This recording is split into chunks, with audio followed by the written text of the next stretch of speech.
They got embarrassed. They got humiliated, and I think Coach Eric Spoelstra put it best when he said, I didn't even recognize that team. He didn't recognize that team. I've been watching Miami all year long. Y'all joke around about me being the mayor of South Beach. I've been there so much. And I have never seen the kind of beat down suffered by the Miami Heat that they suffered last night. Gary Neal, Danny Green, they were sensational. It was a sharp shooting exhibition. They were so lethal, they could have gave Ray Allen lessons, because we know he's one of the best to ever do it, the best to ever do it statistically. And I just think that when you look at the San Antonio Spurs, the brilliance that they're exhibiting right now, I just, listen, first of all, they're a better team. They play better together. It does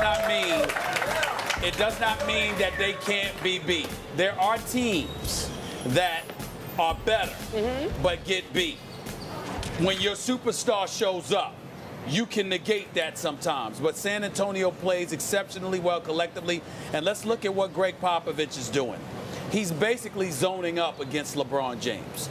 He's got a man in his face one-on-one. The second he gets into the paint, they collapse on him. They swarm him. There's a wall of big boys around the San Antonio Spurs, and that's bad enough. The other part that's psychologically damaging is so much has been made of LeBron James' ability to shoot perimeter shots and three-point shots. San Antonio has basically said, show us what you got. We're going to give you that, because you ain't getting anything else. And Kawhi Leonard, his defense is exceptional. I mean, all I can tell you is this. The Miami Heat are in trouble. I picked them to win in 7. You picked them to win in 7. They have got to win Thursday night. Otherwise, this ain't going back to South Beach. I mean, this is what it is. They got to win, Skip. It's bad right now, but I think they can overcome it for now. I hear what you're saying.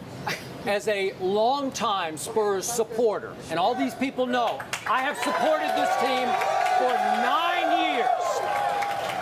At this moment, I'm going to bring a little much-needed perspective to what is happening right now after last night.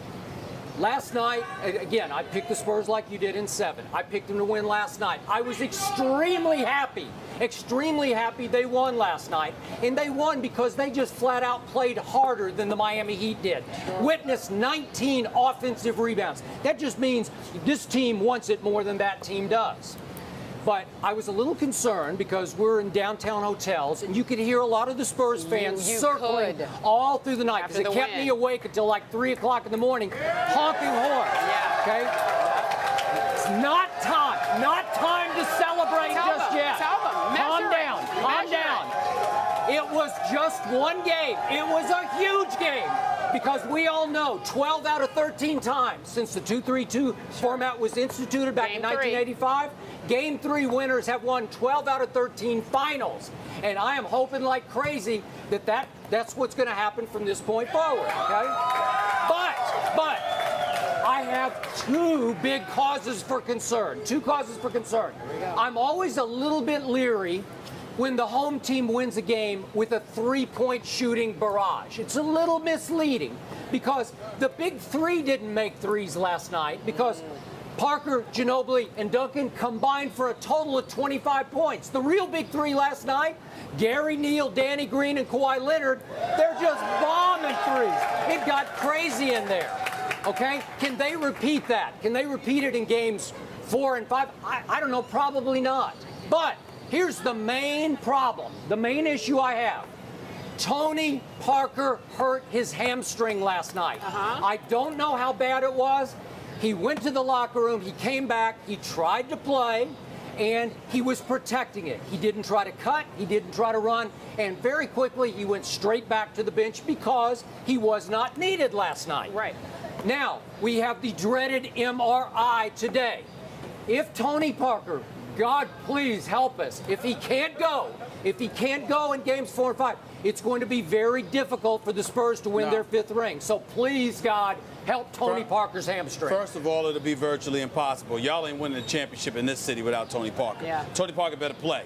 If he misses game, even if he has to miss game 4, Tony Parker better not miss the rest of the series. Because I'm telling you right now, you almost want to forfeit game 4 to make sure he's ready to go game 5 and beyond, potentially. You ain't winning a title without Tony Parker. That's number 1. Number 2, I'm in San Antonio. The Riverwalk is lovely. But you know something, that don't mean I don't mind calling the city out when it needs to be, and I'm here alone, and I'm going to say something. How are y'all acting like y'all won a title when you just won a game? Honking horns, acting up. I mean, excuse me, this is a team. Tim Duncan's been in this city. You won 4 rings. Manu Ginobili and Tony Parker have been here together. You won 3 rings. Have you ever heard the expression, act like you've been here before? Why are you walking around acting like you won something more than a game? You won a game. You didn't win a title. I mean, you would have won. It took me almost 2 hours to get back to the daggone hotel because people in the streets acting like it's a parade going on. It's ridiculous. You won a game, so calm down. That's number 2. Number 3.